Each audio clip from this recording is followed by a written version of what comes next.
Muka surat 13, tajuk Taubat, hadis yang ke-8. Hadis agak panjang, tapi kisah yang mungkin selalu kita dengar ni, kita baca juga. An Abi Sa'id Al-Khudri, An Abi Sa'id Sa'ad bin Malik bin Sinan radhiyallahu anhuma. Abi Sa'id Al-Khudri nama sebenarnya Sa'ad. Nama dia Sa'ad tapi orang panggil Abi Sa'id Al-Khudri. Bapa dia Malik bin Sinan, sahabat Nabi juga. Assalamualaikum warahmatullahi wabarakatuh.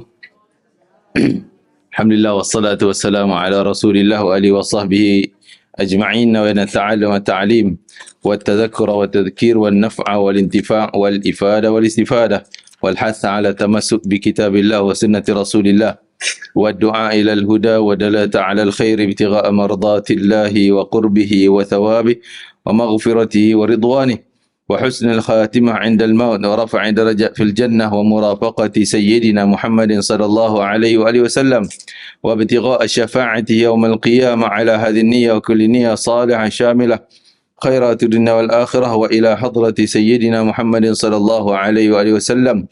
الفاتحة. أعوذ بالله من الشيطان الرجيم. بسم الله الرحمن الرحيم. الحمد لله رب العالمين الرحمن الرحيم مالك يوم الدين إياك نعبد وإياك نستعين اهدنا الصراط المستقيم صراط الذين أنعمت عليهم غير المغضوب عليهم ولا الضالين آمين. Alhamdulillah, syukur kepada Allah Ta'ala. Dan kita terus pengajian dari kitab hadis Riyadhus Salihin karangan Imam Muhyiddin, gelarannya Abu Zakaria, panggilannya Yahya, nama sebenarnya Yahya bin Sharaf An-Nawawi, kampung halaman dia Kampung Nawa, lebih terkenal dengan panggilan Imam Nawawi rahimahullahu ta'ala. Mudah-mudahan kita dapat syafaatnya, syafaat para ulama, para awliya, khususnya kita harapkan syafaat baginda Nabi Muhammad sallallahu alaihi wasallam pada hari kiamat nanti. Amin ya rabbal alamin. Muka surat 13, tajuk Taubat, hadis yang ke-8. Hadis agak panjang, tapi kisah yang mungkin selalu kita dengar ni, kita baca juga. An Abi Sa'id Al-Khudri, An Abi Sa'id Sa'ad bin Malik bin Sinan radhiyallahu anhuma. Abi Sa'id Al-Khudri nama sebenarnya Sa'ad. Nama dia Sa'ad tapi orang panggil Abi Sa'id Al-Khudri. Bapa dia Malik bin Sinan, sahabat Nabi juga. Kisah hebat Malik bin Sinan ni, ayah dia yang usaha nak cabut topi besi yang kena tikam pipi Nabi sampai ke gigi, besi terpacak tu, dia tarik-tarik.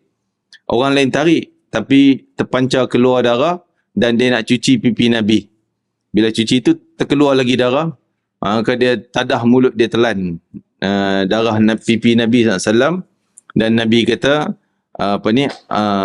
sesungguhnya Allah haramkan orang yang darahnya telah bercampur dengan darah aku. Haramkan neraka. Allah haramkan neraka bagi seorang yang darahnya telah bercampur dengan darah aku. Dan sehingga Nabi bila duduk saja, bila Malik bin Sinan lalu, Nabi bisik, kamu nak tengok ada orang yang telah darahnya bercampur dengan darah aku dan dia diharamkan daripada neraka. Nabi kata, itulah orang tu. Orang tunjuk pada Malik bin Sinan, ayahanda kepada Abi Sa'id Sa'ad, nama dia. Abi Sa'id Al-Khudri, ayah dia Malik bin Sinan radhiyallahu anhuma. Dia berkata, saya baca terjemahan lah, panjang ni. Pada zaman dahulu ada seorang yang telah membunuh 99 orang. Kemudian dia telah mencari-cari orang yang paling alim di negeri itu, maka ia ditunjukkan kepada seorang pendeta. Ia pun lantas datang kepada sang pendeta dan menceritakan bahawasanya dia telah membunuh 99 orang, maka apakah masih bisa diterima taubatnya? Kemudian sang pendeta itu mengatakan bahawa taubatnya tidak akan bisa diterima. Lantas orang itu membunuh sang pendeta tadi, maka genap sudah orang yang dibunuhnya sebanyak 100 orang. Ia mencari-cari lagi orang yang paling alim di negeri itu, maka ia ditunjukkan kepada seorang yang sangat alim. Kemudian ia menceritakan bahawa ia telah membunuh 100 orang. Maka apakah masih bisa diterima taubatnya? Orang yang sangat alim itu menjawab, ya, masih bisa. Siapakah yang akan menghalanginya untuk bertaubat? Maksudnya tak ada orang yang boleh halang engkau untuk bertaubat. Mesti Allah terima. Pergilah daerah sana, kerana penduduk daerah sana itu sama menyembah kepada Allah Ta'ala, maka sembahlah Allah bersama-sama dengan mereka. Dan jangan engkau kembali lagi ke kampung halamanmu, kerana perkampunganmu ini adalah daerah hitam. Jadi yang pertama sekali, dia jenayah dia besar. Seolah gambaran Allah tak terima dah taubatnya, gambaran orang awam. Memang membunuh satu jiwa manusia adalah dosa yang sangat dahsyat, melebihi dosa-dosa besar yang lain. Sehingga Allah Ta'ala sebut dalam Al-Quran, وَمَنْ يَقْتُلْ مُؤْمِنًا مُتَعَمِّدًا فَجَزَاؤُهُ جَهَنَّمُ خَالِدًا فِيهَا. Surah An-Nisa. Siapa yang bunuh satu jiwa mukmin, orang Islam, muta'ammidan, dengan cara sengaja. Sengaja bunuh, fajaza'u, balasannya neraka Jahannam selama-lamanya. Khalidan, Allah sebut. Khalidan selama-lamanya. Khilaf di kalangan ulama, dia ni dikira tak Islam ke? Pasal neraka selama-lamanya. Kan? Sebagian ulama kata tidak, dia tetap masih Islam kalau Islam dia masih sah. Dia masih Islam. Cuma azabnya neraka lama. Selamanya. Sehingga bila? Sehingga rahmat Allah lah. Terpulang pada Allah. Kalau yang lain mungkin ada azab. Satu waktu semayang 80, satu hukuk kena azab. 80 hukuk sama dengan 80 tahun. Satu waktu. 80 tahun hitungan akhirat. Itu ada had dia. Buat ni jenayah ni ada had ni. Berapa tahun. Tapi untuk bunuh tak ada. Sampai Allah rasa kesian, Allah ampun, baru bebas. Ya? Tapi disebut khalidan, kekal selamanya. Termasuk orang yang membantu pembunuhan walaupun syatri kalimah, kata Nabi. Walaupun dia tolong orang membunuh, hanya separuh perkataan. Satu perkataan memang samalah dosa dia. Separuh perkataan macam mana? Separuh perkataan. Bu tak jadi. Tak faham. No tak jadi ke? Yes. Yes satu perkataan no. Bos, macam mana boleh bos? Itu je. Bantuan yang tu, ataupun dengan mungkin dengan kerlipan mata. Mana orang ni orang nak bunuh? Kan? Buat isyaratnya. Terlibat. Dosa sama. Na'udzubillah. Sebab tu kalau dalam keadaan situasi bunuh, lebih baik bohong daripada luih bendui. Dia cakap betul. Wajib berbohong. Kalau terlibat dengan bunuh. Maksudnya bukanlah yang jenayah nak bunuh, kecuali lah dia bunuh kerana dia apa ni, dia dilaksanakan hukuman bunuh, itu lain. Memang berhak untuk membunuh. Tapi dia bunuh dengan jenayah, bersifat jenayah. Itu baru satu ni, 99. Terkejut si pendeta tu, dia kata tak ada, Allah tak akan ampun. Ini yang pertama, tidak kadang ada ilmu tapi tak ada cerdik. Ilmu banyak. Pendeta tu kira alim zaman tu. Tapi tak ada cerdiknya. Sebab tu pendakwah ni yalah, mudah-mudahan diberi cerdiknya kan. Walaupun ilmu tak banyak. Jangan kadang-kadang ada tempat yang kita cakap lurus membahayakan. Lebih baik jangan. Ya? Ada ketikanya lah. Macam ni. Nampak macam Allah tak ampun dosa dia dah. Tapi memang jawapan dia salah. Dia kata Allah tak akan ampun. Ala kulli hal, bila dia bertindak tak cerdiknya, maka akhirnya dia pun kena mudarat juga. Menyebabkan orang akan semakin buat jenayahnya. Maka akhirnya jumpa dengan seorang lagi, walaupun dah 100 orang, tetap memberi harapan. Maka menunjukkan bahawa kepada kita wajib bagi harapan pada orang yang buat dosa besar macam mana pun. Jangan letak tak ada harapan tu. Kau ni dah lah berzina, minum arak, bunuh, curi, rompak, memang neraka selama-lamanya. Tak ada harapan dengan kau ni. Jangan. Itu berdosa bagi kita. Lebih-lebih lagi ketika saat orang tu nak sakit tenat, nak mati, yang tu dia dosa tak pernah semayang pun. Selagi dia ada syahadah Islam, kita bagi harapan di syurga. InsyaAllah. Taubat ikut saya taubat. Astaghfirullahaladzim. La ilaha, asyhadu an la ilaha illallah, syahadah dan sebagainya. InsyaAllah Allah ampun dosa, Allah tempatkan engkau bersama orang-orang yang dimaafkan, diampun dalam syurga insya-Allah. Supaya dia ada harapan husnuzan pada Allah. Ini kewajiban kita. Jangan letak, oh tak ada harapan lah engkau, itu tak boleh. Dan lelaki itu masih, kenapa dia mudah diterima taubat? Kerana ada keinginan nak, dia rasa bersalah dan keinginan nak bersihkan. Ini wajib bagi kita. Kalau orang terlibat dengan dosa, tak pernah ada rasa bersalah. Tak ada apalah, beres benda ni, senang je. Kalau gitu harapan dia, Allah lagi payah nak padam dosanya. Dan takkan terpadam dosa dia. Kalau dia rasa bersalah, sehingga ada hadis yang Nabi sebut, kalau orang tu berzina, iman dia tercabut macam baju tercabut. Macam kita buka baju tu. Iman tu terkeluar dah. Dia tengah berzina. Kalau sampai berzina, dia menyesal balik, tanda iman tu masuk balik. Iman tu masuk balik. Kalau tak menyesal, rasa happy, seronok, tak ada lah rasa bersalah. Masalah macam buang baju, tinggal tak pakai langsung dah. Iman tu dah terkeluar habis. Mati tu takut terkeluar iman. Jadi rasa bersalah ni penting. Kita kena rasa bersalah, menyesal, itu syarat bertaubat. An-nadam tu salah satu syarat bertaubat. Ada menyesal, ada rasa bersalah, kan? Ada nak baiki tu kena ada. Azam, ada azam. Ada 3 syarat kan? An-nadam, iqla', al-azam. Azam ni nak berazam lah Melayu kita pun. Kan? Ma'azam tak nak buat lagi dah. Nak baiki, nak padam kesalahan dan tak nak ulang balik. Jadi benda tu kena ada, baru Allah terima taubat. Jadi, dan kenapa? Ni sebab bawah tu ada nanti kita ambil pengajaran dulu apa yang kita dah baca tadi. Kenapa lelaki tu suruh pergi sana? Pergi kampung tu. Bertaubat sana. Tak boleh bertaubat sekarang ni. Ada sebab, kerana bila orang dah biasa buat maksiat di tempat ni, maka tempat ni dia kata daerah hitam tu. Dia taubat bolehlah sehari 2. Lepas tu dia akan kenang balik, dia akan balik semula. Selalunya macam tu.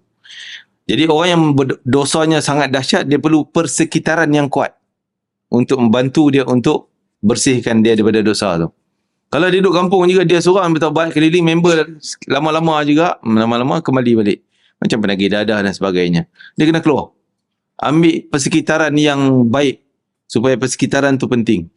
Jadi kita juga kena cari persekitaran yang baik. Kawan-kawan, orang-orang yang kita berhubung, tanya khabar, semuanya orang yang baik. Itu memberi semangat, kekuatan kepada kita.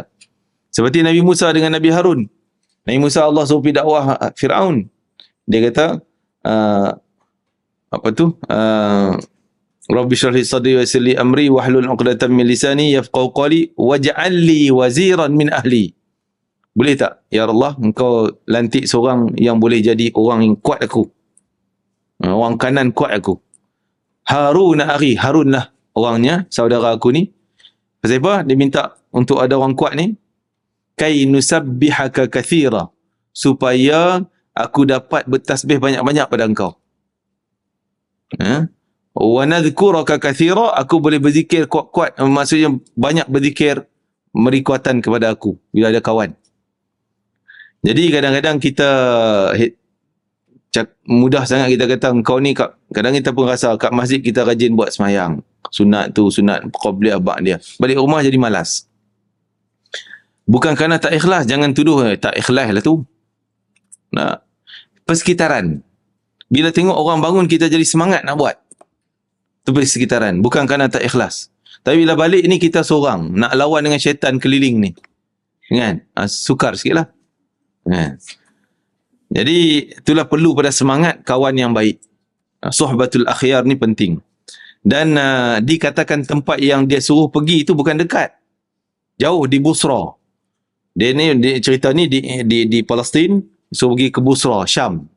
Perjalanan hampir 100 hingga 100 lebih kilometer. Maka pergilah orang itu setelah menempuh jarak kira-kira setengah perjalanan, hampir setengah. Maka mati dia, mati tengah jalan. Tak sempat bertaubat pun. Tak sempat pun. Kemudian bertengkarlah malaikat rahmat dan malaikat siksa, malaikat azab. Malaikat azab nak tangkap, humban dalam neraka. Malaikat rahmat kata, jangan, tu aku punya, tu klien aku, tak boleh ambil. Tengkar. Malaikat rahmat berkata, ia telah berangkat untuk benar-benar bertaubat. Tu ada keinginan. Ni masuk juga, boleh masuk dalam bab niat. Nak buat, tapi belum dapat, Allah dah ambil kira buat. So ada niat nak buat tu. Ni dia nak pergi bertaubat, tapi tak pun bertaubat lagi, tak bertaubat lagi, baru separuh jalan, mati. Malaikat rahmat kata, aku punya orang. Ni klien aku ni. Sebab dia dah ada keinginan nak buat benda yang baik. Azam tu dah ada. Niat tu dah ada. Tu sangat kuat amalan niat.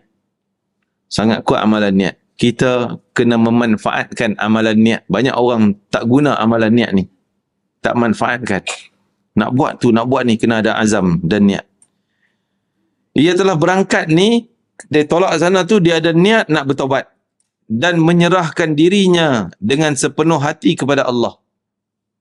Tawakal pada Allah. Serah pada Allah Ta'ala.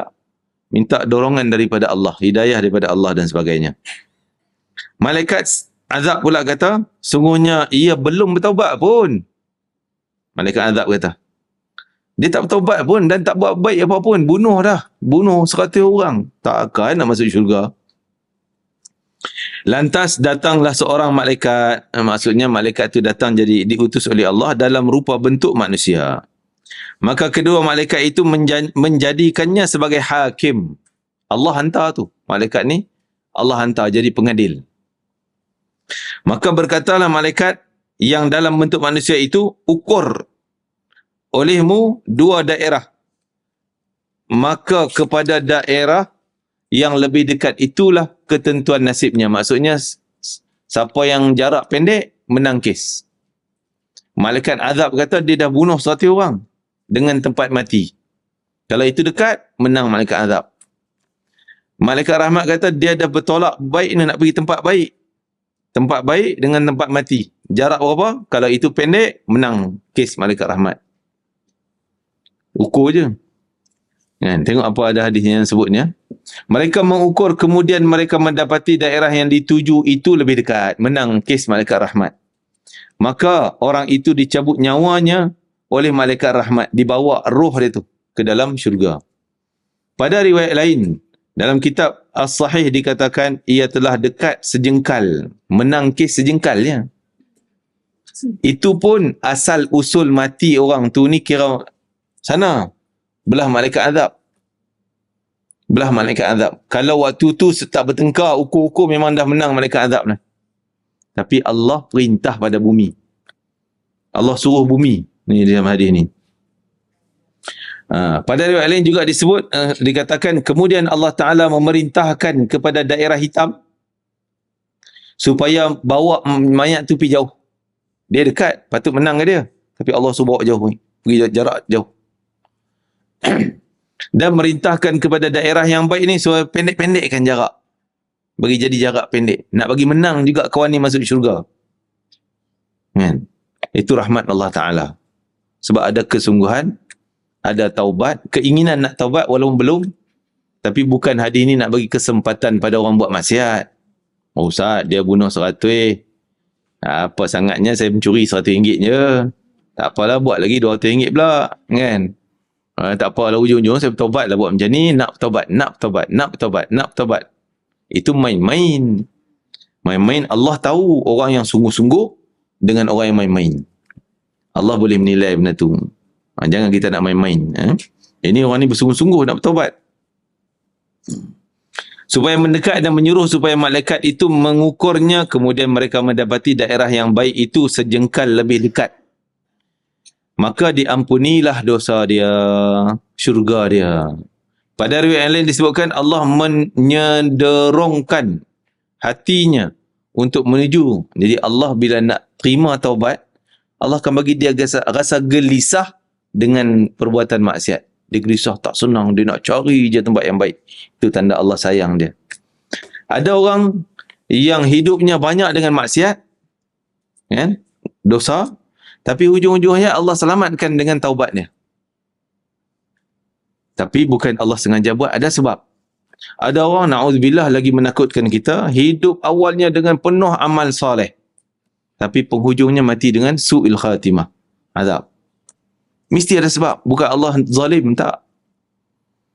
Antara sebab benda yang boleh, contoh saya duk tengok lampu ni, nak menyala lampu ni banyak switch, pak pak pak pak pak pak pak pak, nak mikrofon lagi, apa lagi kan, aircon lagi, AJK kena main round tang, barulah kita boleh masuk, boleh menyala terang, semua boleh function kan. Kalau nak padam dia, bagi padam serentak, bukan padam satu-satu, serentak sekali, seminitnya kita pergi kat switch besar tu, habis semua kan. Tu nak sebutnya. Kadang amalan kita ni nak dapat cahaya bukan senang. Sembahyang kena 5 waktu sehari, khusyuk pula, wuduk lagi sempurna, lepas tu kena banyak sedekah, kena puasa sunat-sunat lagi, kena buat tu buat ni, taat suami lagi, bakti pada anak-anak lagi, gitu gini gitu, banyak benda nak kena buat. Tapi kalau nak padam, satu switch boleh padam semua. Apa dia? Mungkin terlibat zalim, pum, padam semua. Mungkin terlibat putus silaturahim, derhaka ibu, satu benda tu, habis, blackout habis semua, blackout kan. Ataupun syirik, derhaka ibu, ini switch utama yang tak boleh kacau ni. Kacau ini, blackout habis semua. Derhaka, putus silaturahim sama kerabat terdekat, lagi bermusuh dengan wali Allah. Tengok Allah isytihar perang tu. Jadi benda ni kena satu switch tu, shot habis semua. Lampu sembahyang kita terpadam, lampu puasa kita blackout habis, tak boleh guna kan. Dan boleh jadi yang gelap tadi, pasang satu switch, pum, cahaya semua. Tadilah bila dah meninggikan syiar Allah, syahid antaranya lah kita sebut syahid, mati syahid, mati dalam keadaan saleh, nak bertaubat, ingin nak bertaubat, mengharap balasan Allah, cari supaya Allah ampun dosa. Ini mungkin yang gelap-gelap tadi, cahaya terus, membantu syiar Islam, maka itu antaranya. Jadi mungkin ada kebaikan daripada lelaki ini, tak dicerita sebelumnya, tapi yang nampak jelas apa dia? Penghormatannya kepada orang saleh, sayang orang saleh, hormat orang soleh. Mana? Yang kedua tu, yang nasihat dia, tanya elok kat mana? Sana, taat dia pun buat. Hormatnya kepada orang soleh, mungkin itu jadi sebab Allah pilih dia mati sehingga masuk syurga. Kalau nak ikut dia mati, kes menang malaikat azab kan, pendek sana jarak dia, tapi Allah selamatkan dia. So bumi bagi bawa pergi, bagi jadi jauh, menang kau tu. Sebab apa? Mungkin ada sebab dalam hadisnya yang jelasnya, kerana salehnya, taatnya kepada orang yang baik tadi ni, orang saleh. Mungkin dia di kalangan wali Allah, maka dia taat pada wali Allah, dia berbakti dengan baik, maka selamatnya, Allah selamatkan dia. Jadi itulah kuasa taubat. Maka wajiblah kita bertaubat, seperti Nabi kata, aku ni setiap hari bertaubat 70 kali, istighfar dan taubat. Taubat pada Allah Ta'ala. Jadi taubat ni ada taubatnya khusus, ada taubat umum. Taubat umum, ya Allah ampunlah segala dosa aku, bertaubat padanya. Taubat takkan kembali pada semua dosa, itu umum. Tapi kalaulah kita ingat dosa yang khusus, mungkin seorang tu pernah terlibat zina ke, dia bertaubat, ya Allah aku pernah buat ni, padamlah dosa aku bertaubat pada engkau ya Allah. Itu lagi bagus, satu-satu yang kita ingat. Kalau tak ingat tu, kita umumlah bertaubat segala dosa besar aku.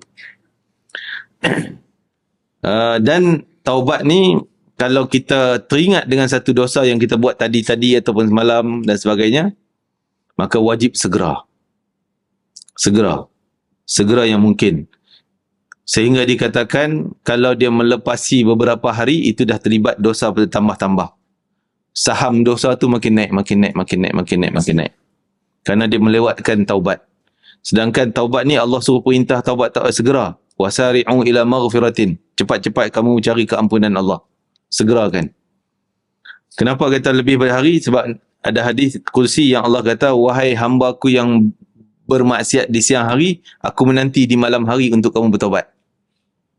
Wahai hamba-Ku yang berdosa malam hari, aku menanti di siang hari untuk kamu bertaubat.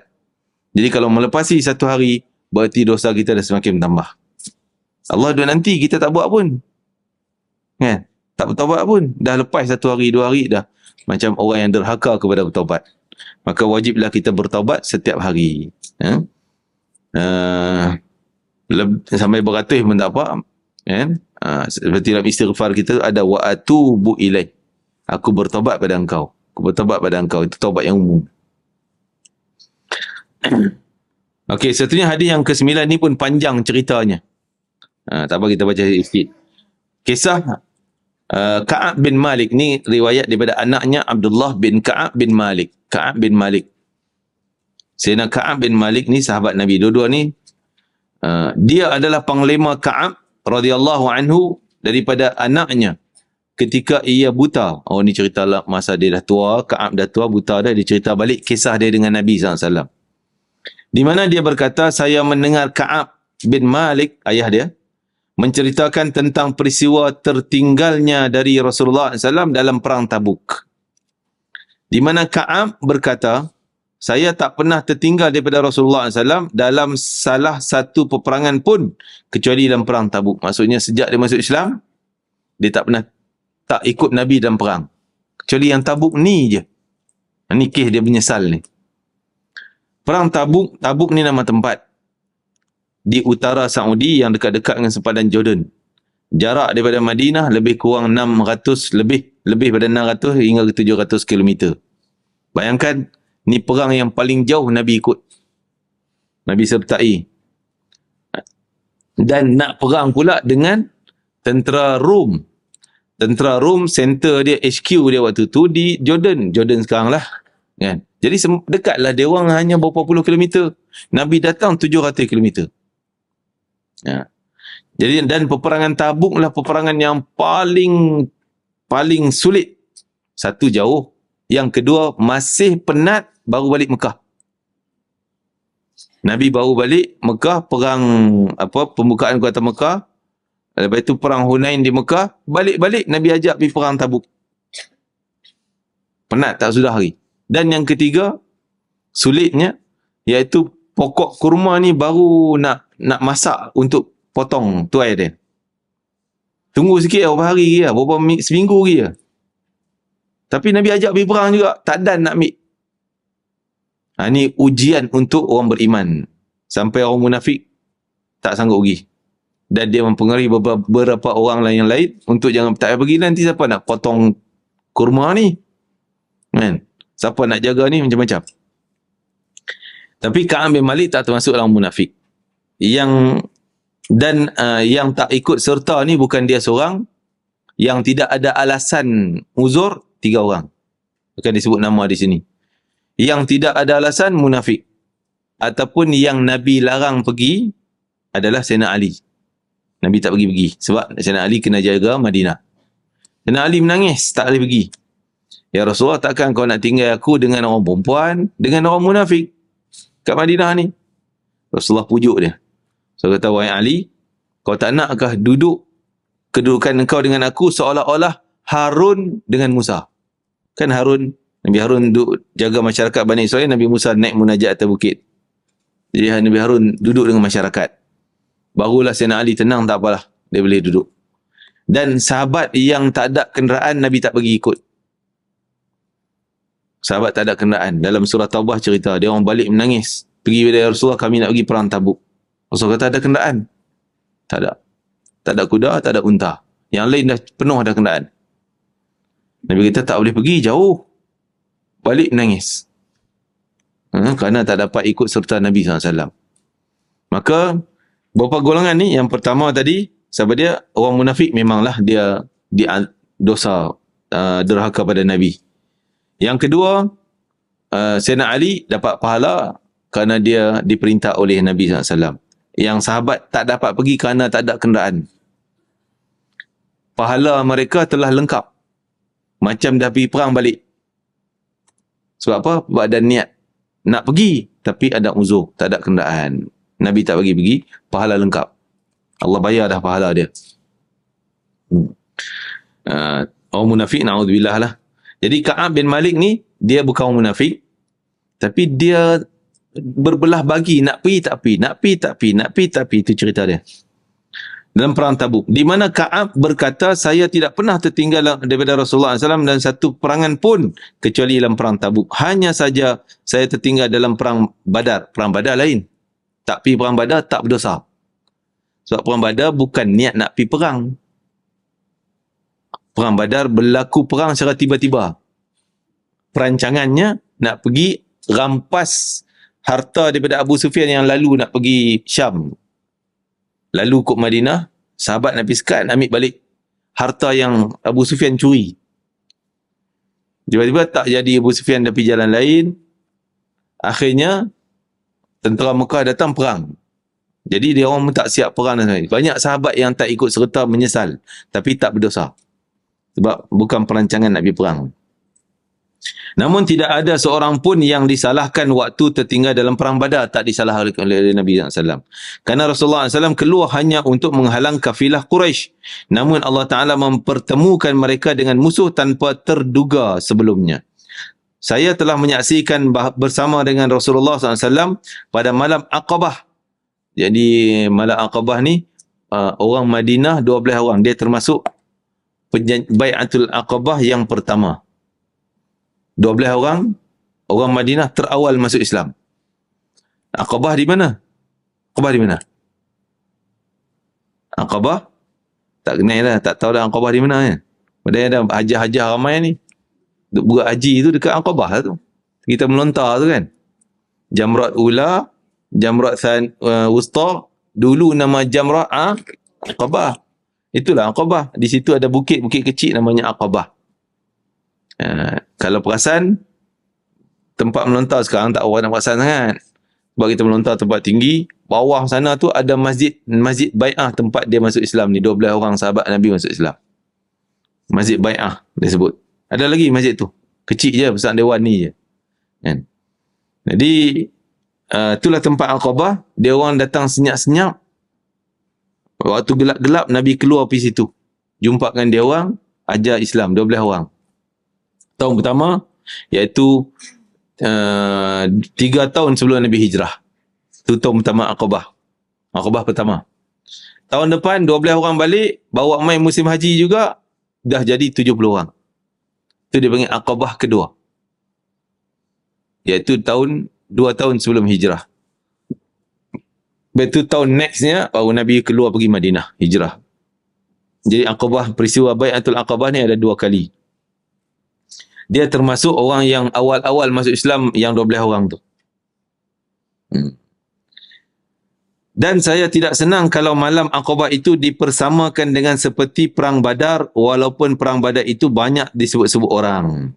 Kemudian cerita dia lah tentang tertinggalanku daripada Rasulullah SAW dalam perang Tabuk. Dia balik nak cerita hal Tabuk ni. Iaitu bahawasanya saya belum pernah merasa lebih berat, lebih kuat dan lebih mampu sebagaimana keadaan saya waktu tertinggal, yang ni tak ikut dalam perang Tabuk. Maksudnya, dia ni dulunya dia ada seekor kuda je. Tapi dekat-dekat nak pergi perang Tabuk tu, dia beli seekor lagi, ada 2 ekor kuda. Satu kuda tu yang dah tua. Ni kuda baru, cergas, kuat. Tapi dia kata, heran kenapa hatiku berat nak pergi. Walaupun ikut kelengkapan lengkap lah. Kuda ada, semua ada. Demi Allah, sebelumnya saya tak pernah menyediakan 2 kenderaan untuk berperang, kecuali menjelang peperangan Tabuk ini. Dan sudah menjadi kebiasaan Rasulullah SAW bila akan berperang, beliau menyamarkan dengan tujuan lain. Bila akan berperang, beliau menyamarkan dengan tujuan lain. Tak faham ayat dia pada ni. Tak apalah, kita baca dulu. Namun dalam perang Tabuk ini, Rasulullah SAW tidak menyamarkan. Maksudnya dalam perang lain tu Nabi jom ikut perang. Kadang-kadang tak. Macam dalam perang Uhud, Nabi tak bagi jawapan jom ikut, jom perang Uhud. Tapi Nabi hanya masuk rumah, pakai baju besi semua, terus jalan. Orang tanya, pergi mana Rasulullah? Ikut je lah. Baru tahu sana nak pergi Uhud. Kan? Tapi dalam perang Tabuk, Nabi siap bagi tahu kita akan pergi ke Tabuk yang sekian jauh, yang kita akan perang dengan tentera Rom. Sekian. Orang dengar tentera Rom kuasa dunia besar waktu tu. Jadi bagi tu terang, akan berperang dalam musim yang sangat panas.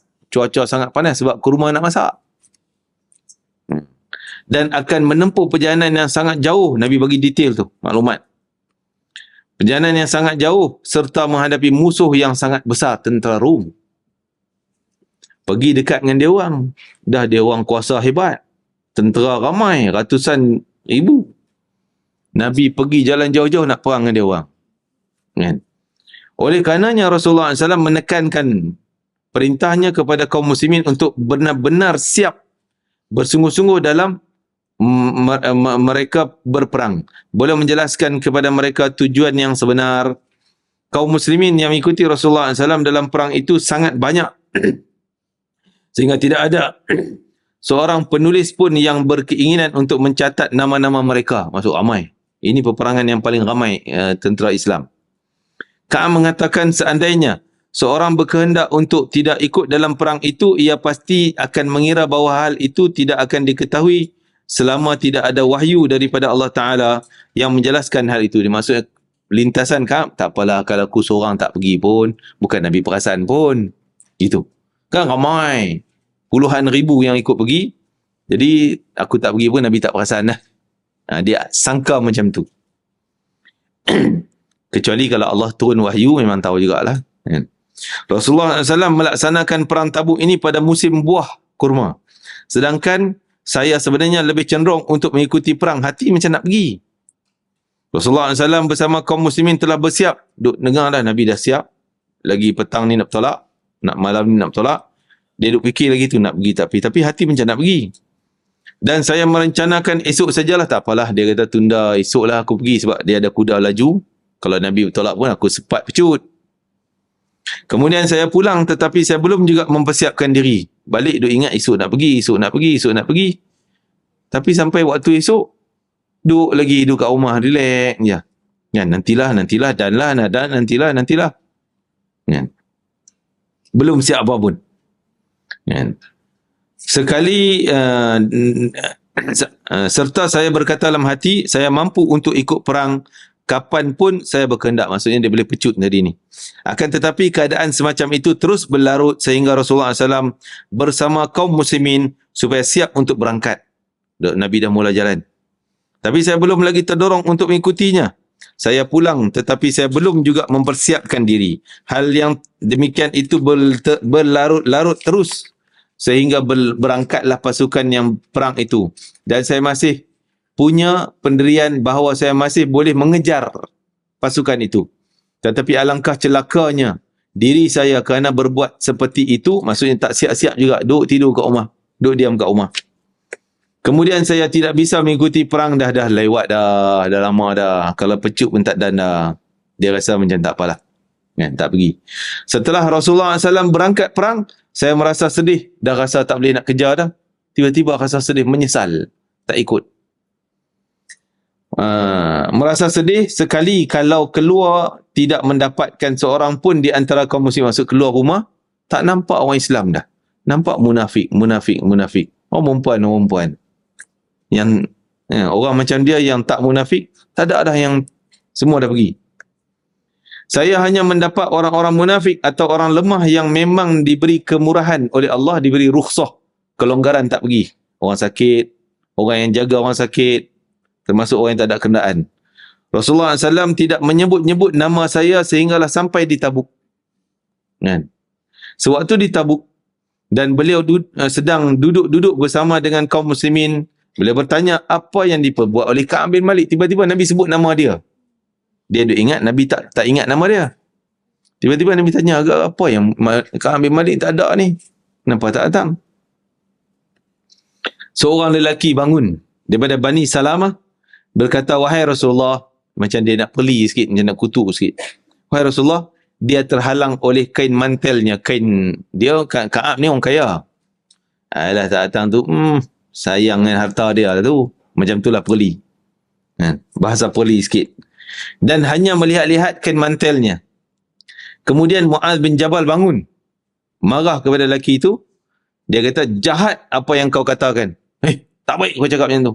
Dia larang lelaki itu, jangan cakap macam tu. Demi Allah, wahai Rasulullah. Rasulullah tak komen apa, diam. wahai Rasulullah, kami tidak mengenal Ka'ab bin Malik kecuali selalu berbuat baik, backup balik. Ini kewajiban saudara Muslim. Kalau main seorang nak kutuk, dia tu, kita jangan cakap macam tu sekurang-kurangnya. Kalau tak boleh nak backup, kita sudahlah. Kita bangun pergi tempat lain. Supaya tak terlibat dengan dosa mengumpat tu. Kecuali dia buat benda yang baik. Rasulullah SAW lantas terdiam. Kemudian tiba-tiba terlihat bayang seorang lelaki yang tidak begitu jelas, nampak kepulan habuk pasir datang. Terpengaruh dengan adanya Fata Morgana. Jauhlah, nampak daripada jauh datang. Maka Rasulullah SAW berkata, orang lain sangka, mungkin tu Ka'ab ke tu. Tapi Rasulullah kata tidak. Rasulullah kata, itulah Abu Khaismah, seorang sahabat yang lain. Benar-benar apa yang disabdakan oleh baginda, tiba-tiba daripada jauh Nabi boleh tahu itu Abu Khaismah, bukan Ka'ab. Sampai dekat betul Abu Khaismah tu. Benar-benar apa yang disabdakan oleh baginda, di mana yang datang adalah Abu Khaismah Al-Ansari radhiyallahu anhu, iaitu seorang yang pernah bersedekah satu sok. Ini kisah dia ni. Kisah sedekah satu genggam tangannya. Sehingga turun ayat Quran backup dia. Ketika Nabi perang Tabuk, Nabi elankan untuk catuan ataupun barang sedekah. Sebab kurma tak cukup, barang makanan tak cukup. Nak pergi jauh, kurma tak petik lagi. Jadi Nabi elankan untuk buat sedekah. Datanglah Abu Bakar, Omar datang banyak. Nabi tanya, kau bawa banyaknya apa? Kau tinggal untuk rumah kau? Tinggal separuh ya Rasulullah, ni separuh bawa mai. Umar ni dia selalu nak berlumba dengan Abu Bakar. Abu Bakar datang banyak juga. Nabi tanya, kau bawa apa ni? Banyak sangat. Apa yang kau tinggal? Tak ada, aku tinggal Allah dan Rasul. Habis 100% dia bawa mai. Umar kata, demi Allah aku sampai bila-bila tak boleh lawan dengan Abu Bakar. Kan? Jadi berlumba ni boleh dalam hal kebaikan, berlumba. Jadi datang pula Osman bin Affan, lagilah dahsyat. Lagi banyak mengalahi semua. 12 ekor unta load penuh barang. Kan? 12 ke banyak lebih? Bukan 12, 70 ekor unta. 70 ekor unta bawa Sayyidina Osman bin Affan. Sampai Sayyidina Rasulullah dengar, tengok Sayyidina Osman bawa banyak, Rasulullah kata, ya Allah, engkau jangan bagi apa-apa kemudaratan akhirat pada Sayyidina Osman ni. Takkan kena sikit sakit pun, nak mati pun takkan sakit. Tak ada apa mudarat dah. Sebab aku dah reda dengan Osman, ya Allah redalah pada Osman. Kerana dia sumbangan dia banyak sangat. Jadi itu kadang-kadang orang ni syurganya melalui harta. Dia tak nampak pun alimnya, tak nampak pun banyak amalnya, tapi dengan harta tu, syurga dia mungkin lebih besar, lebih laju. Datang pula orang lain, sekian banyak. Jadi ada Abu Khaismah ni, dia miskin. Dia kerja pergi kebun orang, pagi sampai petang, dapat upah kurma, baliklah. Dia pun teringatlah, dapatlah upah segenggam tu, dah petang lah. Inilah makanan isteri malam ni, anak-anak dia semua. Ni yang dia bawa ni. Bawa balik, nampak orang sibuk-sibuk kat Masjid Nabawi. Tanya, apa ni? Ada apa ni? Dia bagi tahu Rasulullah nak kumpulkan harta, nak pergi perang. Maka dia pun, dia tengok kurma ni, isteri tak makan. Sumbangan Rasulullah. Akhirnya dia pergi lungguk segenggam tu. Kan? Orang munafik kutuk. Masa Osman bawa mai dah kutuk lah. Osman ni berlagak nak tunjuk kaya lah tu. Kan? Komen. Kita mulut jahat ni, Allah. Ni munafik punya mulut. Dia berlagak tunjuk hebat ni tu. Kan? Mai Abu Khaismah longguk banyak tu. Engkau nak bagi banyak ni. Tak payahlah. Benda. Kurma buruk punya ni. Segenggam je, tak payahlah. Hina Abu Khaismah. Masa dia hina Sayyidina Osman, Allah tak turun pun ayat backup Sayyidina Osman. Tahu dah Sayyidina Osman ni orang yang kuat. Iman dia. Bila menghina Abu Khaismah, Allah turun ayat Al-Quran. Fayaskharuna minhum sakhirallahu minhum walahum azabun alim. Mereka menghina dia, Allah akan hina dia, mereka yang menghina tadi, sehina-hinanya mereka akan kena azab yang pedih. Allah backup Abu Khaismah. Mulianya dia kerana keikhlasan dia, walaupun sikit tapi nak sumbang untuk jihad fi sabilillah. Jadi dia pun daftar diri nak pergi. Kuda tak ada. Nabi nak pergi dah. Maka Nabi kata, wahai Abu Khaismah, macam inilah, engkau pergi pada seorang tu yang sedang sakit. Dia dah siap kenderaan semua nak pergi perang, tiba-tiba dia sakit, Nabi tak bagi dia ikut. Jadi dia adalah kuda dia semua. Engkau salamkan aku pada dia, dan bagi tahu, aku suruh engkau ambil kelengkapan dia untuk pergi perang. Jadi Abu Khizmah pergi jalan kaki, makan masa Nabi dah bertolak. Tu Abu Khizmah lambat sampai. Jadi Abu Khizmah ni pergilah pada lelaki tersebut, bagi tahu Rasulullah sampaikan salam. Dia melompat daripada sakitnya, Rasulullah sampaikan salam pada aku. Bangun duduk tegak. Seronok, gembira sangat. Tapi dia ingat Nabi dah tak bagi dia pergi, dia tak maulah, mungkin ada hikmahnya. Dia Nabi pesan suruh ambil kelengkapan dia. Dia punya barang kelengkapan, kuda, barang senjata semuanya, dan bekalan makanan dia, makanan isteri yang dia tinggalkan. Maksudnya yang dia nak bawa, dan adalah makanan dia nak tinggal. Bila dia kata Rasulullah minta barang bekalan tu, dia ambil semua. Yang untuk isteri dia pun dia bagi semua, dia ambil semua. Semangat nak bagi habis, tak kisah pun. Sebab itu tunai hajat Nabi SAW, khidmat untuk Rasulullah SAW. Jadi Abu Khizmah bawa dengan bangga, tapi dia lambat sikit sampai. Sebab tu Nabi kata tu Abu Khizmah. Sewaktu dicela oleh orang munafik, Ka'ab berkata lagi, setelah ada berita bahawa Rasulullah SAW telah datang dari Tabuk, maka datanglah kesedihanku. Jadi Ka'ab rasa, bila ada cerita Nabi pergi Tabuk, dia jadi rasa sedih. Pasal dia tak ikut ni. Saya hampir saja berdusta untuk menceritakan apa yang sebenarnya terjadi pada diriku, kerana saya ingin menghindari kemungkaran beliau, dan saya sudah berusaha untuk mendapat pendapat seluruh keluargaku dalam mencari alasan. Jadi duk fikir ni, nak beri alasan apa Nabi balik nanti, macam mana nak cakap ni. Duk fikir macam nak buat alasan palsu, alasan sakit lah apa semua, fikir macam tu. Dia duk fikir nak bagi alasan, tak bagi alasan.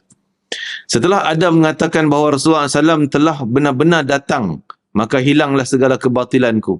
Jadi bila ni cerita pendek ceritanya, Nabi dah balik daripada perang tadi. Bila Nabi balik, dia duk fikir nak bagi alasan, tapi dah sampai di masjid, hilang dah, aku tak berani dah. Tengok depan Nabi, aku tak berani cakap bohong.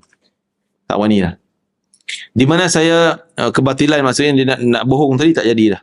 Kerana saya yakin bahawa saya pasti tidak akan selamat selama-lamanya, maka bagaimanapun juga saya harus mengatakan dengan sejujur. Dia kata kalau aku bohong pun tak akan selamat. Akhirnya dia ambil keputusan, cakap terus terang. Tak nak cakap bohong. Ketika tu bila Nabi balik, duduk dalam masjid. Jadi ramai orang munafik datang bagi alasan bohong. Ya Rasulullah, minta maaf aku tak pergi perang Tabuk sebab ni sakit, isteri sakit, ni macam-macam alasan palsu. Bohong. Semua orang tahulah munafik ni buat alasan, tapi Nabi tahu munafik ni buat alasan bohong, tapi Nabi tak larang, tak marah, tak denda. Nabi kata, baik, ya, gitu je. Jadi orang kawan-kawan Ka'ab ni duk bisik belakang, Ka'ab tunggu queue nak jumpa Nabi tu belakang. Dia kata, nak kau tengok tu, dia orang buat alasan Nabi ya je, tak marah, kau bagilah alasan apa pun. Jadi dia fikir nak bagi alasan, tak bagi alasan, nak bohong, tak bohong. Tapi akhirnya dia buat keputusan, kalau aku bohong tak akan selamat. Ni Nabi, bukan bohong kawan, bohong Rasulullah. Dan sudah pasti menjadi kebiasaan bila beliau datang dari berpergian, maksud bila Nabi balik musafir, beliau solat 2 rakaat di masjid, kemudian duduk berbincang dengan umat, duduk tanya khabar. Belum Nabi tak masuk rumah lagi, duduk di masjid tanya orang tu, bagi cerita-cerita, barulah akhirnya masuk ke rumah. Pada saat itu datanglah orang-orang yang tidak ikut perang untuk mengajukan alasan-alasan, dan jumlahnya ada 80 orang munafik tadi ni. Lebih serta mereka mengucapkan sumpah, berani sumpah, wallahi tak pergi sebab ni, bohong. Maka diterimalah alasan-alasan mereka. Nabi terima je, Nabi ya je. Walaupun Nabi tahu dia orang bohong. Dan beliau memohonkan ampun buat mereka, dan masalah batin mereka beliau serahkan kepada Allah. Sewaktu saya menghadap beliau dan mengucap salam, beliau senyum sinis seraya bersabda, mari ke sini. Saya pun datang mendekati sehingga saya duduk di hadapan beliau. Beliau lantas bersabda kepada saya, baginda bersabda kepada saya, apa yang menyebabkan kamu tak ikut perang? Bukankah kamu telah mempersiapkan kenderaan? Semua dah lengkap, kenapa aku tak pergi?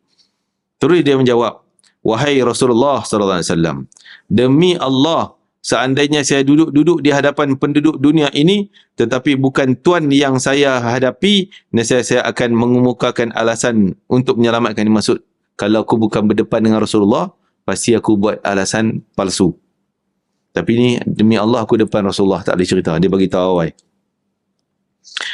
Menyelamatkan diri pada kemurkaannya. Kerana saya cukup bisa berdebat. Maksudnya dia pandai kelbak nak hujah, nak buat cerita kelentong ni, terror. Tu bahasa kita lah. Tetapi demi Allah, saya yakin seandainya saya berdusta kepada Tuhan, yang mungkin Tuhan meredainya pada zahir, macam Nabi terima ya je. Kan?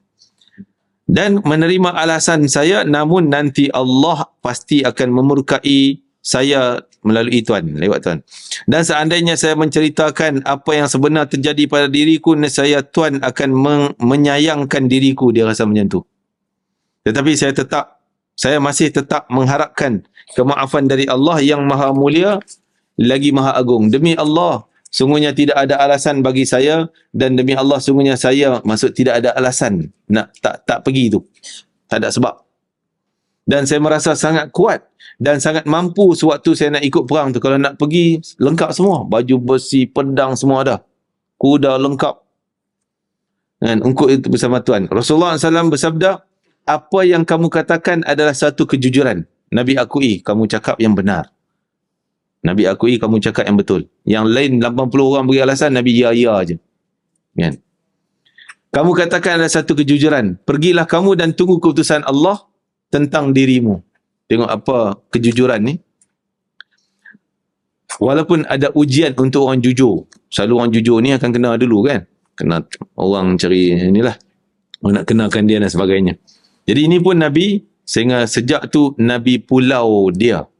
Nabi isytiharkan jangan cakap pada mereka bertiga. Ada 2 orang kawannya. Yang seumpama tu juga. Sewaktu saya pergi ikut oleh orang-orang Bani Salimah, saya berkata, demi Allah kami belum pernah mengetahui kamu berbuat salah sebelum ini. Kenapa kamu tidak minta maaf saja kepada Rasulullah? Sebagaimana orang lain yang tidak ikut perang juga minta maaf dengan mengajukan alasan yang membohong ni.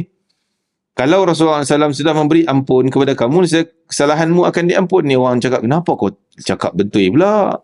Kan? Ka'ab bin Malik berkata, demi Allah mereka selalu menyalahkan sikapku sehingga saya akan bermaksud untuk kembali kepada Rasulullah. Jadi semacam nak berubah fikiran, nak pergi cerita pula alasan yang bohong. Dan akan mendustakan diriku sendiri. Tetapi kemudian saya bertanya kepada orang Bani Salimah, apakah ada seorang yang menerima keputusan seperti saya? Ada tak orang macam aku? Yang tak ada alasan tapi tak pergi perang. Mereka menjawab, ya, ada 2 orang lagi yang mengatakan seperti apa yang kamu katakan. Dan kedua itu mendapat keputusan seperti keputusan yang diberikan padamu. Maksudnya Nabi pulau. Selama 50 hari sehingga turun keputusan Allah. Saya bertanya siapa mereka berdua itu. Mereka adalah Murarah bin Rabi'ah Al-Amiri dan Hilal bin Umayyah Al-Waqifi. Jadi 2 orang ni sama macam dia. Tak ada alasan, cerita yang benar. Ka'ab bin Malik berkata, ketika mereka menyebut nama 2 orang yang saleh, yang keduanya itu ikut perang Badar, dia orang 2 ni pernah ikut Badar. Tapi Tabuk tak pergi. Dia tak pergi Badar. Jadi ada keistimewaan lain orang pergi Badar.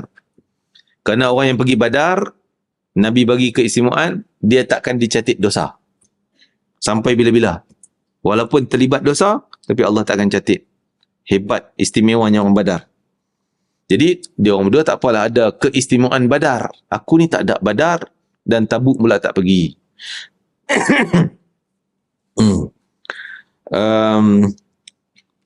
Rasulullah SAW melarang para sahabat untuk berkata-kata dengan salah seorang di antara mereka bertiga tidak ikut perang Tabuk. Maka orang-orang menjauhi. Sejak tu, semua orang tak cakap. Dia bagi salam, orang tak jawab. Mereka jumpa pun takkan mula bagi salam. Sehingga dia kata, sempit dunia ni. Tak tahu dah nak buat apa, tertekan dia. Kehidupan dia tertekan dalam masa pemulauan 50 hari. Bayangkan 50 hari. Hampir 2 bulan. Sehingga seolah-olah saya terasing dan rasa-rasanya tidak betah lagi hidup di dunia ini. Kami bertiga dikucilkan selama 50 hari. Adapun kedua teman saya, mereka tetap tinggal di rumah dan menangis terus-menerus bertaubat. Jadi Nabi bagi sampaikan berita pada isteri masing-masing 3 orang ni supaya tinggalkan suami. Kena pulau suami juga. Sampai isteri pun kena pulau suami. Ketika tu taat pada Rasulullah lebih utama pada taat suami. Pulau.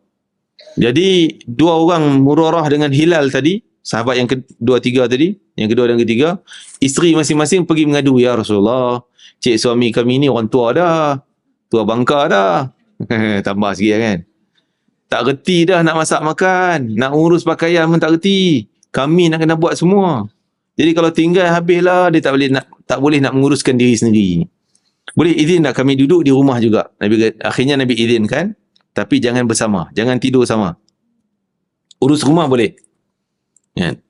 Lepas tu bila sampai berita tu pada Ka'ab, isteri Ka'ab ni minta, boleh tak aku nak pergi minta izin macam tu juga? Ka'ab kata jangan. Aku malu sebab aku orang muda. Dia orang tua. Aku orang muda, aku boleh urus semua. Tak apalah, kau dah Nabi suruh pulau, kau baliklah kampung. Duduk dengan mak bapak kamu. Tinggallah Ka'ab bersendirian di rumah. Saya adalah yang termuda dan terkuat antara ketiga orang itu. Saya tetap keluar dan ikut salat bersama. Dia datang masjid juga. Semayang berjemaah dengan Nabi. Tapi dia selalu semayang, kalau kiblat macam ni, ke belakang saya, imam duduk sini, dia selalu duduk belah kanan Nabi. Yang kanan kan? Soft semua macam tu, ngadap kiblat. Dia duduk sana. Supaya Nabi bila bagi salam, dia tahu Nabi lepas semayang, Nabi akan pusing ke situ. Sunnah Nabi. Jadi dia nak tengok muka Nabi supaya mata bertentang mata dengan Nabi SAW. Sama macam tu. Nak dapat tentang mata pun, Alhamdulillah. Tapi Nabi ni selalu tengok seorang. Mai giliran dia Nabi tunduk, tak tengok belah lain. Tak pandang ke dia. Allah tertekan. Saya macam tu sekali, tekanan, ujian untuk orang beriman ni. Tadi bahkan pernah saya mendekati Rasulullah dan memberi salam kepada beliau di mana waktu itu beliau sedang duduk sehabis solat. Dalam hatiku kecilku timbul pertanyaan apakah beliau berkenan membalas salam atau tidak. Dia cuba beri salam pada Nabi. Kemudian saya langsung solat di depan beliau sambil melirik. Ketika saya sedang solat itu, beliau mandang diriku.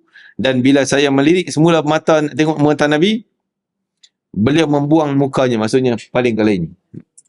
Peristiwa ini demikian itu di mana kaum muslimin mengucilkan diriku, memulau.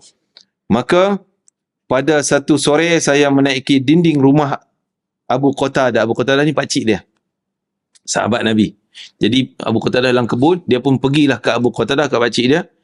Dia adalah saudara sepupu saya. Dan dia adalah orang yang paling saya senangi. Kemudian saya mengucap salam kepadanya, tetapi demi Allah dia pun tak jawab salam. Dia pun laksanakan perintah Nabi. Tak boleh jawab salam. Lantas saya berkata kepadanya, wahai Abu Qatadah, demi Allah saya ingin mendengar jawapan salam. Apakah kamu mengetahui bahawa saya tetap mencintai Rasulullah? Nak tahu engkau ni anggap aku munafik ke tak? Aku nak jawapan tu je. Sedihnya. Kan? Aku nak tahu orang pandang aku munafik ke? Dia rasa macam tu. Abu Qatadah tidak mau jawab. Diam. Tak boleh jawab. Sebab Nabi suruh pulau. Maka saya duduk.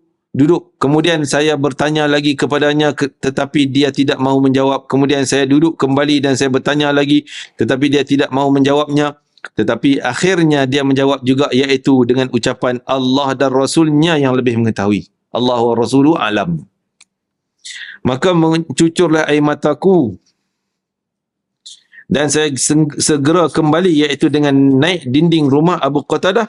Pernah satu ketika saya berjalan-jalan di pasar. Ni tengok, nak sebut orang beriman ni. Yang begitu, kalau Ustaz datang beritahu. Jalan-jalan tiba-tiba ada seorang petani dari negara Syam yang biasa menjual makanan di kota Madinah. Siapakah yang mahu menunjukkan Ka'ab bin Malik? Tiba-tiba ada orang cari nama dia. Ni dalam 50 hari kena pulau ni. Tiba-tiba orang tanya, mana Ka'ab? Mana Ka'ab? Orang tunjuk tu. Kan?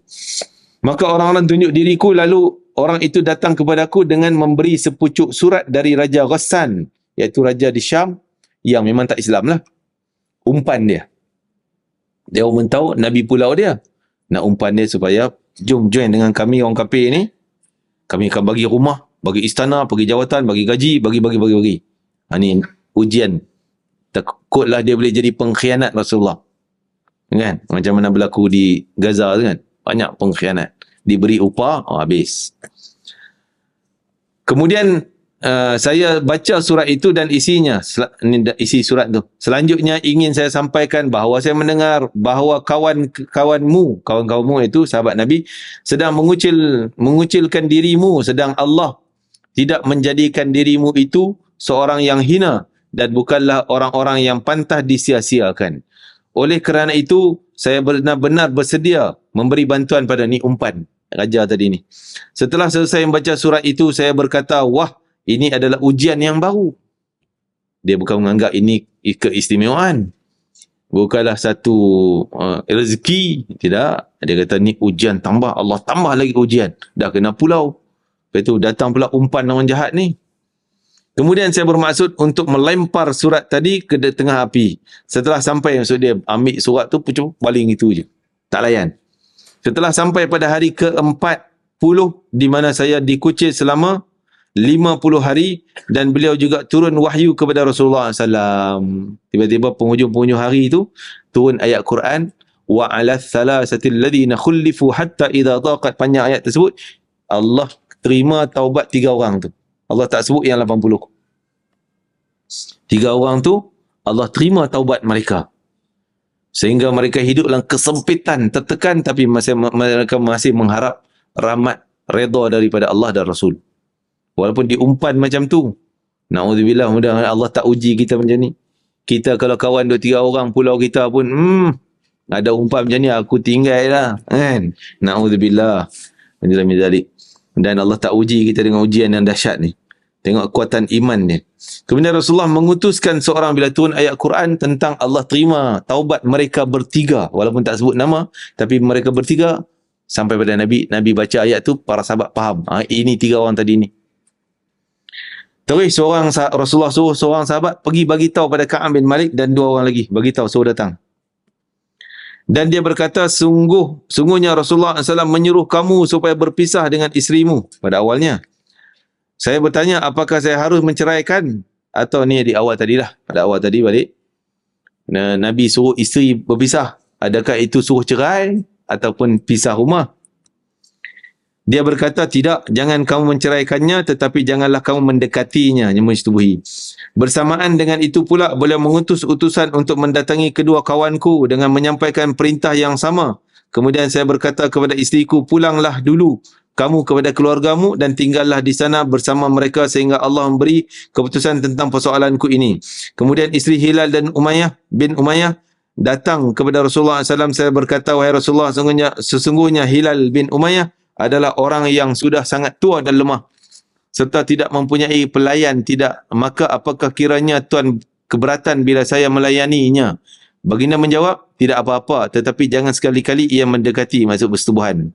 Isteri Hilal berkata, demi Allah, sungguhnya Hilal sudah tidak punya nafsu lagi untuk berbuat seperti itu.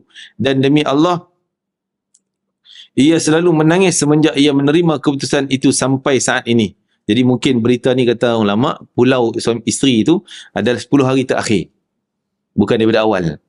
Awalnya pulau tak bagi salam sahabat-sahabat lain tu.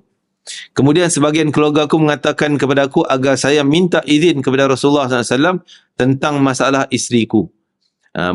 Kerana beliau telah mengizinkan kepada isteri Hilal bin Umayyah dan yang tetap melayaninya.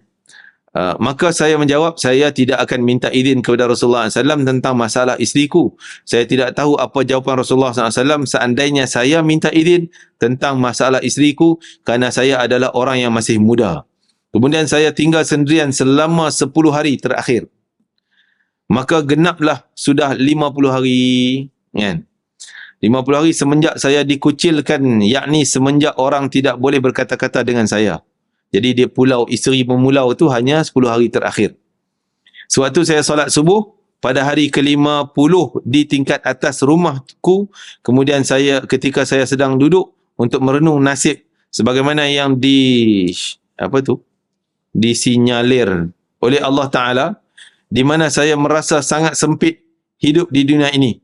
Tiba-tiba saya mendengar satu teriakan, tiba-tiba terdengar suara, ya wahai Ka'ab bin Malik, wahai Ka'ab bin Malik, ada suara orang panggil dia. Wahai Ka'ab bin Malik, ada kabar gembira buat kamu, kabar gembira, kabar gembira. Maka saya telah sujud. Dia duduk rasa dah gambar gembira tu tanda kemaafan daripada Rasulullah. dia pun sujud syukur. Merasa Rasulullah SAW pasti telah mengatakan kepada orang banyak bahawa Allah SWT lagi maha mulia, lagi maha agung, telah menerima taubat kami. Dia duk sangka dah macam tu. Ketika beliau solat subuh. Kemudian orang-orang ingin menyampaikan ucapan selamat kepada kami.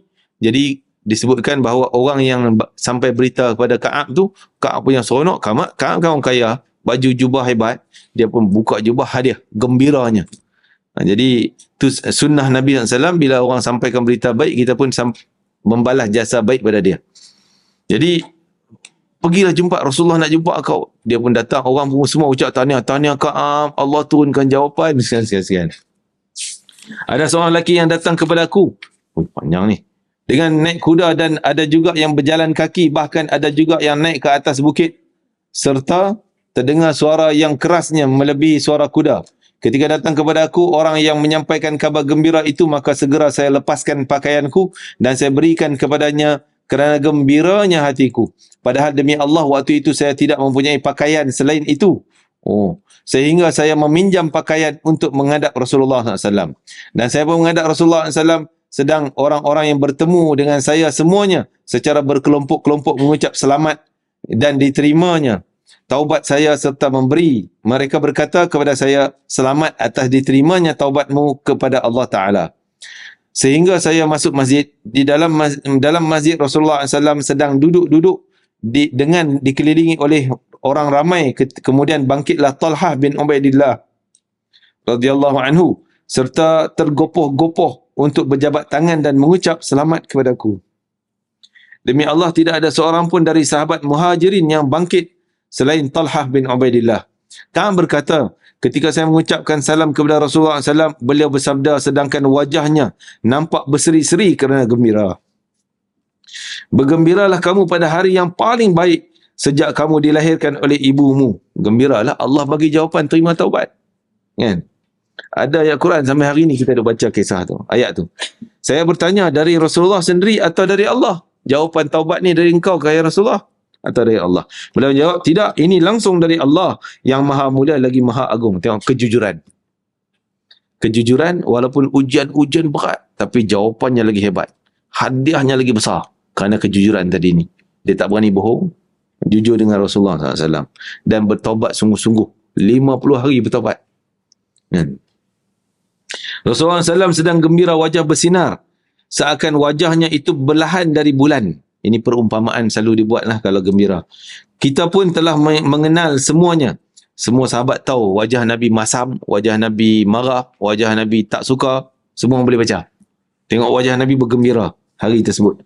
Kemudian ketika saya duduk di hadapan beliau, saya berkata, wahai Rasulullah, sebagai kesempurnaan taubatku, maka saya akan memberi semua harta kayaanku sebagai sedekah kepada Allah dan Rasulnya. Gembira, dia nak sedekah semua hartanya.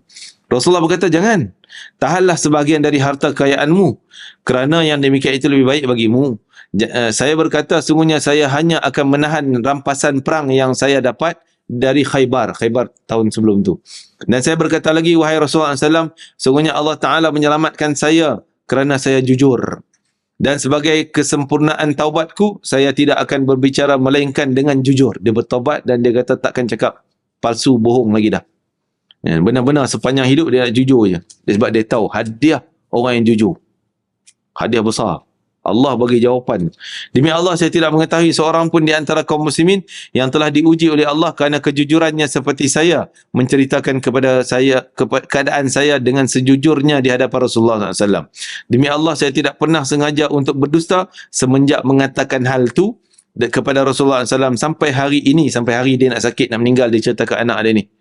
Saya berharap semoga Allah Ta'ala melihara diri saya selama hayat masih di kandung badan. Kemudian turunlah firman Allah Ta'ala yang berarti Allah telah benar-benar menerima taubatnya Nabi, para sahabat Muhajirin Ansar yang telah mengikuti dalam saat-saat kesukaran, iaitu perang Tabuk, setelah hati segolongan dari mereka hampir berpaling. Kemudian Allah menerima taubat mereka itu. Sungguhnya Allah sangat sayang dan kasihan dan sayang terhadap mereka. Dan terhadap 3 orang yang ditangguhkan taubatnya. Sehinggalah mereka merasa sempit hidup. Jadi kita rasa berhenti kat sini lah. Akan datang kita sambung. penghujung-penghujung ni sebab banyak pengajaran yang kita boleh huraikan daripada kisah Ka'ab bin Malik dan taubatnya yang diterima oleh Allah Ta'ala. Ni cerita tentang ayat Quran yang turun kerana kisah mereka bertiga, Sayyidina Ka'ab bin Malik, Hilal bin Umayyah dan seorang sahabat lagi yang kejujuran mereka diberi hadiah oleh Allah Ta'ala dengan hadiah yang sangat hebat. Wallahu a'lam. Bismillahirrahmanirrahim. Allahumma fa'alna ma 'allamtana wa 'allimna ma yanfa'una wa barik lana fihi. Allahumma barik lana fi hadzal yawm, barik lana fi jam'ina hadza, barik lana fi qira'atina hadhihi waj'al hujjatan lana la 'alaina waj'al shafi'an lana yawmal qiyamati ya 'aziz ya ghaffar ya arhamar rahimin. Wa sallallahu ala sayyidina Muhammadin wa ala alihi wasallam. Alhamdulillahirabbil alamin. Taqabbalallahu minkum innahu taqabbal karim. Assalamualaikum warahmatullahi wabarakatuh.